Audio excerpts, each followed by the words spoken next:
లీ prime వీడియోలో తెలుగు డబ్బింగ్లో కూడా streaming అవుతుంది. డబ్బింగ్ అస్సలు బాగోలేదు భయ్య. Hollywood biographical war drama film ఇది. కేట్ విన్స్లెట్ మెయిన్ క్యారెక్టర్లో నటించిన ఈ సినిమా ఎలా ఉంది, ప్లస్లు మైనస్లు ఎలా ఉందో మొత్తం చూద్దాం. అంతకన్నా ముందు సబ్స్క్రైబ్ అయితే చేసుకోండి. రోజు రోజుకి సపోర్ట్ అయితే తగ్గిపోతుంది. ఒక లైక్ వేస్తే మాకు చాలా హ్యాపీగా ఉంటుంది. ఫ్యామిలీతో మాత్రం అస్సలు చూడకూడదు. ఈ టైటానిక్ హీరోయిన్ ఏ సినిమాలో ఉన్నా ఏదో ఉంటుందని ఎక్స్పెక్ట్ చేస్తారు. సో ఇందులో కూడా ఆమె ఒక 2 సార్లు మొత్తం చూపించేసింది భయ్య. ఇదంతా స్టార్టింగ్లో ఒక 20 మినిట్స్లోనే న్యూడిటీ అంతా ఉంది. So be careful. మరి మూవీ చూసాక నాకేమనిపించిందంటే, ఏ ఓటీటీ ప్లాట్ఫామ్స్ అయినా మన ఇండియాలో ఆడియన్స్ టేస్ట్కి తగ్గట్టు తెలుగు డబ్బింగ్ చేస్తే బాగుంటుంది అని నా అభిప్రాయం. ఇది మనకి సెట్ కాని జోనరా. ఏం పాయింట్ పెట్టావన్నా, సూపర్. ఒకవేళ ఇది ఎంత మంచి ఫిల్మ్ అయినప్పటికీ కూడా మనకు సెట్ అయితే అవుతుంది. సినిమా ఎలా ఉందో తర్వాత సంగతి. ఈ జాన్రా, ఈ డ్రామా మూవీస్, బయోగ్రాఫికల్ డ్రామాలు ఎంతో బాగుంటుంది తప్ప చూడడానికి ఇంట్రెస్టింగ్ అనిపించదు. సో ఈ సినిమా నాకైతే పెద్దగా నచ్చలేదు భయ్య. ఈ సినిమాలో కేట్ విన్స్లెట్ యాక్టింగ్కి అవార్డ్స్ కూడా వచ్చాయంట. బట్ ఆమె ఫ్యాన్స్ అయితే ఆమె యాక్టింగ్ ఎలా ఉందో చూడడానికి మాత్రమే చూడాలి తప్ప సినిమా నాకైతే బోరింగ్ అనిపించింది. చాలా స్లోగా ఉంది, నాకైతే అసలు సెట్ అవ్వదు. చాలా కష్టంగా గడిచింది ఇష్టంగా చూసినా సరే.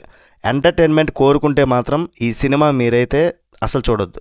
బయోగ్రాఫికల్ డ్రామా కాబట్టి కమర్షియల్ ఎలిమెంట్స్ ఉండవు. ఫస్ట్ హాఫ్ చాలా నెమ్మదిగా సాగుద్ది, చాలా ఓపిక కావాలి.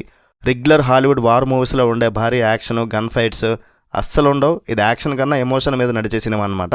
ఇదంతా కూడా ఒక 2వ ప్రపంచ యుద్ధ సమయంలో జరిగిన కొన్ని రియల్ ఇన్సిడెంట్స్ని బేస్ చేసుకొని తీశారు. వోగ్ మ్యాగజైన్కి ఫ్యాషన్ మోడల్గా పనిచేసిన మోడలింగ్ని వదిలేసి ఫోటోగ్రఫీ మీద ఇష్టమున్న లీ మిల్లర్ యొక్క జీవితాన్ని, యుద్ధం మొదలయ్యే ముందు ఉన్న పరిస్థితులు, ఒక మహిళగా ఆమె యుద్ధ రంగానికి వెళ్ళడానికి ఎదుర్కొన్న ఛాలెంజెస్ని ఫస్ట్ హాఫ్లో చూపించారు.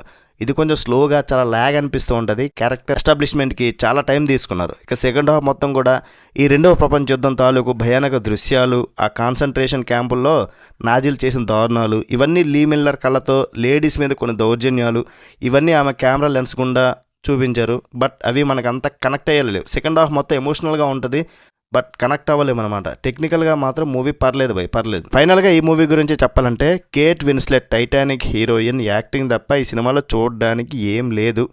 డాక్యుమెంటరీ ఫిల్మ్ మేకింగ్ మీకు ఇష్టమైతే టైటానిక్ హీరోయిన్ కోసం చూడాలంటే, ఆమె ఫ్యాన్స్ అయితే ఇక మీ ఇష్టం. ఇంకా నా సైడ్ నుండి రేటింగ్ ఎంతంటే 2.5/5. రివ్యూనెస్తో ఒక like, share, subscribe. Next video మళ్ళీ కలుద్దాం. Bye bye. జై హింద్.